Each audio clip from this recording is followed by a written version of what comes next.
How about this one, the worst racer of all time? That's like quite a title, so let's learn about it by DailyFuelUp. Dreadful, dangerous, and deluded. Even worse than Nikita Mazepin, What Mazepin is doing, honestly. Yuji Ide, Taki Unoi, and probably even Latifi. Considered by many, I'd even say considered by most, to be the worst driver of all time. From the slowest qualifying laps in history to mistakes like these. And some of the funniest moments in motorsport history. Oh wow. He's stuck. And of course, getting banned indefinitely. This is the story of the one, the only. You're so bad you get banned. Like, it's not because you broke a rule, it's just that you're so bad. You get banned. That's something. The legendary Mahavira Gunathan. Early days. I just want to get one thing out the way first. I'm going to be calling him Lord Mahavir a bit in this video. Okay. Not because he's actually a lord or came from royalty or anything. It's a meme. He actually came from a pretty modest background. It's not because of his brilliant performances either. It's actually more the opposite. I'll get into that story a bit later. I get it. In sumo, there's like in sumo, which I really like, there's like one or two guys that people call Lord. One of them is Shodai, Lord Shodai. He's one of those guys who's like at the top, but he's like so terrible sometimes, like he doesn't even try. But then sometimes he's like literally the best ever, beating like the strongest guys. It just depends on the day. So people call him like Lord Shodai. Not really as an insult, but like, he's kind of like fickle, like a lord, Like sometimes he's motivated, sometimes he's unmotivated. That's kind of why people call him that. Later, because first, we need some context about his rise up the motorsports ladder. Feels a bit weird calling it a rise, but stick with me. He was born in Chennai in India in 1998. Chennai happens to be the hometown of Karun Chadhok too, who was one of only 2 Indian drivers ever in Formula 1. The odds were almost impossible, but he gave it a go anyway. He started karting when he was 13, which is pretty late by today's standards. But then again, he also made his single-seater debut that same year. I mean, let's just think about that for a second. Karting is where you go as a young driver to learn racecraft. Mahavir did it for less than a year, and not because he was a quick learner. Maybe he left karting quickly to give the other kids a chance. Only the Lord himself knows, but he started to push himself against better opponents. That became a trend in his career, as you'll see shortly, so when he moved up to single-seaters, it was far from easy. He raced in 4 rounds of the JK Racing Asia Series, signed up for the full season of MRF F1600, and raced in the final round of the Formula Masters China Series in Shanghai. But these stories were just stepping stones, and Mahavir was about to be thrown into the deep end. Formula 4. The year is 2014.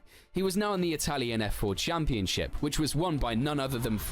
I just learned something. As always, I know nothing about racing. I've always heard of Formula 1, and I never thought there was more than, there was Formula 2, 3, 4, but I guess there is. Fair enough. I never knew. Fellow racing god, Lance Stroll. If you watched my video on Lance, you'll know that he basically bought that championship, so kudos to Mahavir. At least it wasn't his daddy who crafted his entire career. And to be fair, he wasn't the worst, just yet. He finished 12th, then moved to the European F3 Championship the year after. He showed up to 33 out of the 36 races, tried his hardest, and scored a grand total of 0 points. Oof. Fair enough, the team wasn't brilliant, but when your best result of the year is a 20th, you're definitely not impressing anyone. He tried to stick with F3 machinery for a while, and competed in the first race of the 2016 GP3 series. Unsurprisingly, he didn't just turn into Senna all of a sudden, so he finished at the very back of the field, again. This somehow didn't destroy his F1 chances, because just a few years later, he surprised us all. But I'll get back to that in a little bit. Wait, so is that like a system of league? Like F4 is like lower league for, like less big and less talented driver, and then if you're really good, you climb your rank up to F1? Is that what it is? So then, if he was so bad, how did he make it to the top? If it's like a merit-based thing, or is it a merit-based thing? Because even with his terrible pace and an extensive list of shocking results, he didn't quit. He kept chasing his racing dream, but this next move wasn't the smartest, to say the least. Okay. The Lord in Boss In GP. 2016, he made the very strange decision to join the AutoGP Championship, which merged with the Boss GP Championship just 1 race after he joined. I'm calling it strange because it wasn't a logical step forward on the junior ladder. In fact, it wasn't a step forward at all. Boss GP is basically a series for amateur racers to drive some single-seaters and kid themselves into thinking they're better than they actually are. They'd be 90s F1 cars, mid-2000s GP2 cars, late 2010s Euro F3 cars, and pretty much anything else as long as it's a single-seater. It's a championship for people who are rich enough to own these cars and just want to race them for fun. So, it seems fine. not exactly where you'd go to prove yourself to the world. Right. The worst thing about the whole situation was that even though he was the professional driver, he still didn't win. Plus, he was driving a Lola B0552, a car that was developed 11 years prior for the A1 Grand Prix series. Junior categories have cars with similar tyres, handling, and downforce to F1 cars to get you as prepared as possible. This car definitely wasn't preparing Mahavir for anything. It was far too different and outdated compared. Anyway, his whole career made... So it's like he's smurfed, you know, like in a video game he's smurfed, which, you know, is the term where, like, you know, you're on high level and you basically make a new account to play against low level people, right? He's smurfed, but he's still lost. Like, damn, that's sad. No sense, with his season in F2 being the worst by far, but I'll get onto that shortly. He raced in the Formula class for another year, which is the lowest tier in Boss GP. He managed to win the title this time with a bit of luck. He won. Well, Okay. I should say a lot of luck, actually. His nearest and pretty much only rival was Johan Ledermeyer, who missed out on 4 of the 14 rounds, basically handing the title to Mahavir. But fair enough, a win's a win. Some people thought this might give him the boost in confidence he needed, but then again, winning the Formula class in Boss GP isn't something you'd be waving around to F1, F2, or even F3 teams, because frankly, it wouldn't make any difference. But somehow, our Lord and Saviour managed to do the unthinkable. What did he do? Formula 2. In 2018, he suddenly and mysteriously disappeared. He only competed once during that entire year in the Le Mans Cup. Yet, against all odds, all logic, and against everything that you could possibly predict, this happened. Yup, Lord Mahavir made it to Formula 2 in 2019. I still have no idea how, to be honest, and he probably doesn't either. But I can tell you how he didn't get there though. Because it wasn't because of his pace, it wasn't because of his racecraft either, and it definitely wasn't because of his star-studded resume. Because at this point, he still had no race wins or even podiums. I was gonna say, like, it's also probably, like, not from paying his way into it, right? Like, he said he's not really, like, a rich guy. So, is he charismatic? Yeah? I mean, we haven't really seen, like, him talk or footage of him outside of, like, pictures and all that, huh? Maybe he's charismatic, yeah? So he convinced someone to let him on or something? In any professional series, none, 0. It wasn't even obvious if he had a huge sponsor or not. But at the end of the day, MP Motorsport signed him and Jordan King for 2019. And that was that. They were no joke of a team either, because Felipe Drugovich won the F2 championship with them just a few years later. Nice. Would he be able to show his potential in a true championship? Could he score points, win races, and challenge for the championship? It was definitely his biggest break yet, and he knew it. The 2019 season got underway, and it started, well, it started absolutely terribly. There's no other way of saying it. Raghunathan was metaphorically miles off in qualifying, and literally miles off at the end of pretty much every race. At the first round in Bahrain, he qualified 20th and last, almost 3 seconds off pole. To put that into perspective, Callum Ilott qualified 18th place and was 1.7 seconds off pole. That's how far off the back of the pack he was. Not good. Not good at all. In F2, each round has a feature race and a sprint race. It basically meant there was double the potential for disaster for Mahavir. And the worst part of the Bahrain weekend was yet to come. After crossing the finish line of the feature race, most drivers slow down, thank the fans, if there are any in F2, and drive back to the pits. But not the Lord. He went ahead and tried to set the best lap time after the race was over. Obviously, I don't have to explain how incredibly stupid and dangerous this is. It put other drivers and marshals in danger, so the FIA stepped in and handed him a 10-place grid penalty for the next race. This was the first time. Because I guess when it's finished, the other drivers are still, like, slowly going or something. But he's still racing for his dumb time or something? Yeah, He got handed penalty points that season, but it definitely wasn't the last. He actually achieved something unheard of by the end of the year, because the amount of penalties this man got in a single season is truly hard to believe. His pace didn't get better either. I mean, the Bahrain weekend wasn't just a one-off, because his sprint races for the rest of the year were just terrible. He finished 19th in Barcelona, 18th in Lucas Delay, 18th in Silverstone. You get the picture. Is that last every single time? The second round of the calendar that year was Baku. Everyone loves Baku, right? Well, everyone except Mahavir. That's because it's most fun when you're at least a small bit competitive, which he, surprise surprise, wasn't. And it's especially helpful when you don't do this. At turn 3, the Lord missed the corner and went down the escape road. Can happen to anyone, right? But what doesn't happen to anyone is getting broadcast on live TV for 2 minutes straight trying to turn your car around. He genuinely couldn't figure out how to turn his car around, even with the help of multiple marshals. The amount of memes and edits that were made on this. Okay, like, what is it actually easy? Because I'm guessing those cars are literally not meant to do this kind of like slow maneuvers, so I'm guessing it's not as easy as a normal car. Though I'm sure he's doing way worse than you would think he should do. Incident.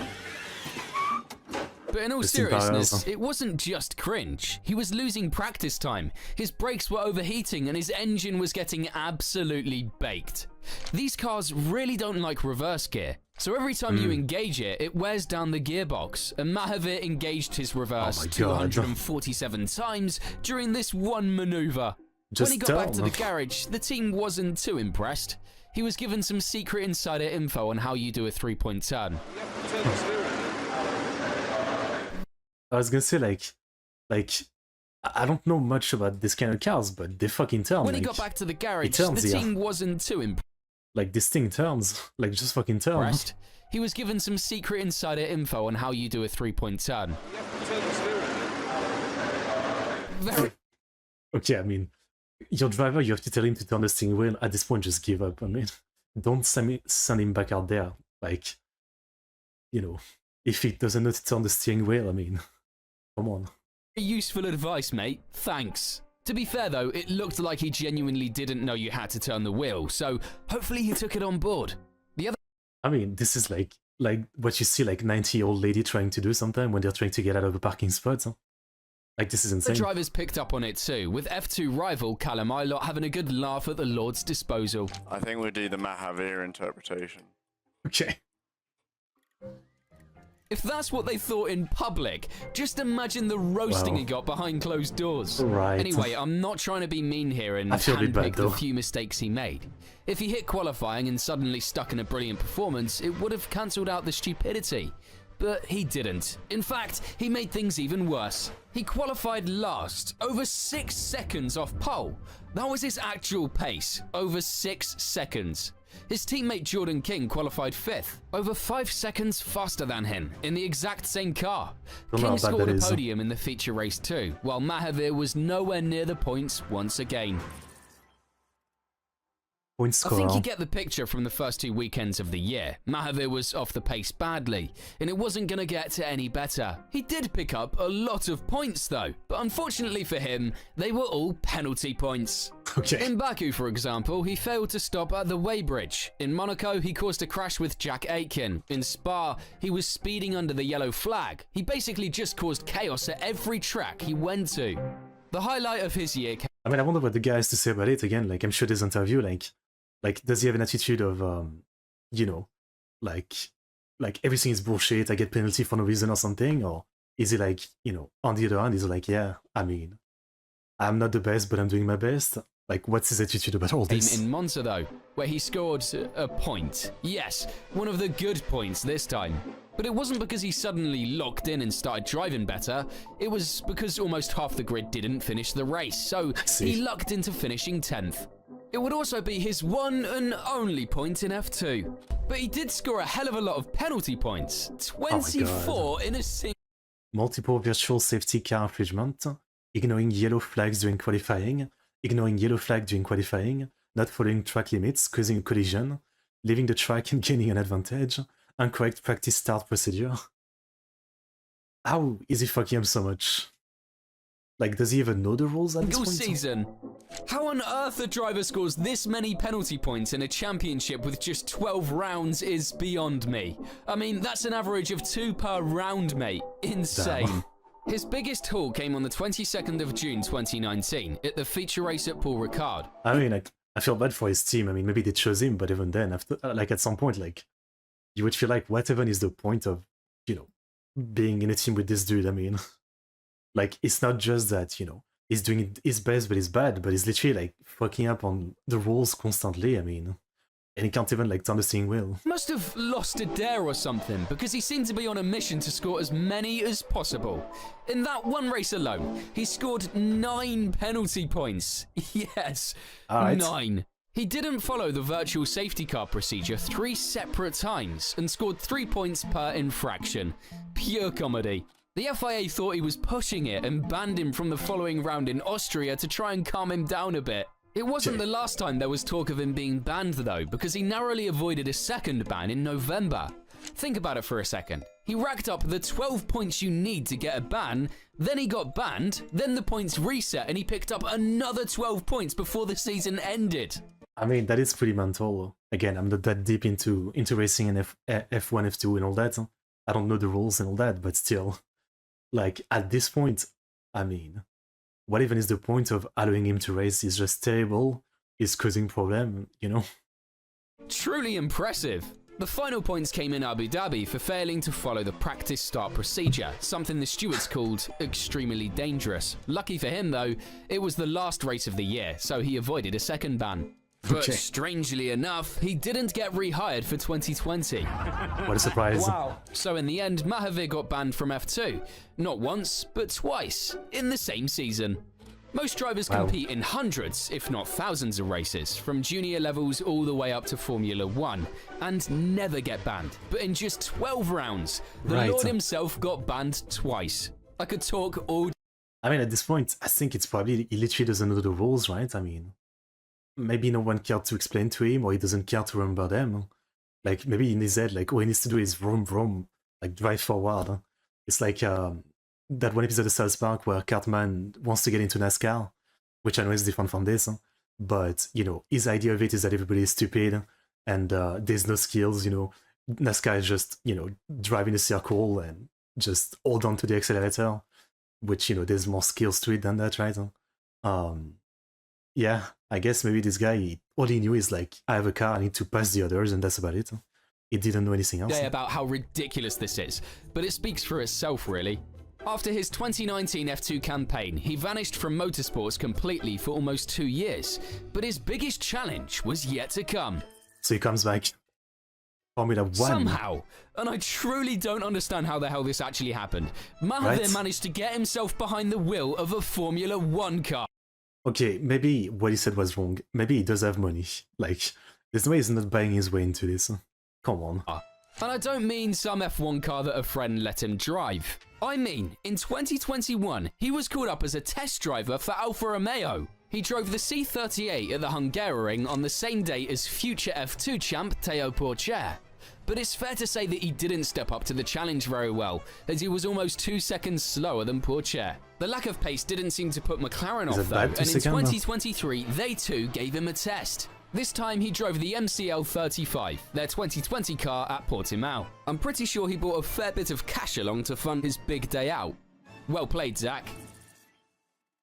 The Lord's legacy. So yeah, Raghunathan definitely made his mark on motorsports, especially in the Formula 2 championship. It wasn't the sort of come in as a rookie and win the title mark like Charles Leclerc or Oscar Piastri made. He might not have been the best, scrap that. He definitely was the best worst, of the worst, but at least he left a legacy. His on-track antics gave us some of the most dismal but hilarious moments ever. And even though we didn't get many brilliant racing highlights from him, we did get plenty of memes, which is basically the same thing. But he didn't give up.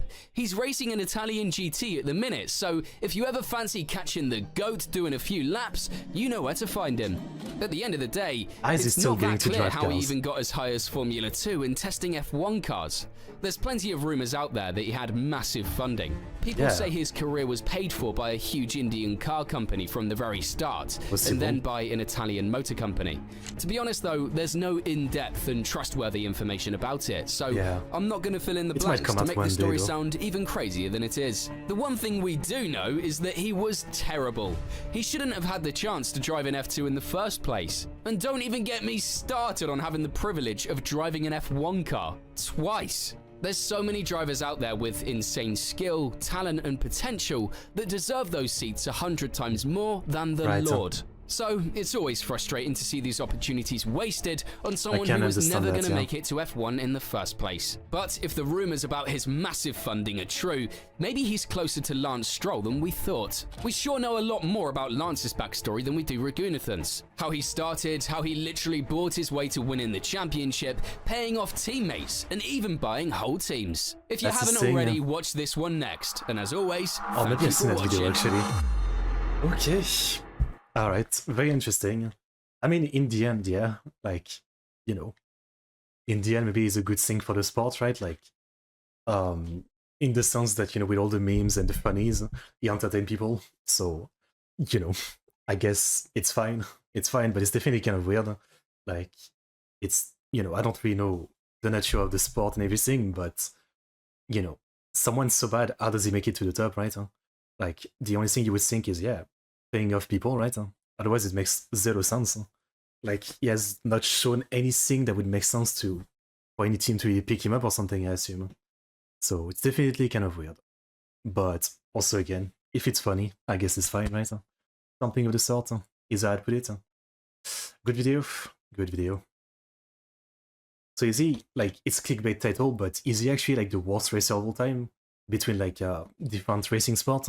There's no way. I'm sure there must be, like, some worse racer and some other, like, you know, less well-known racing organization sport or whatever. There must be.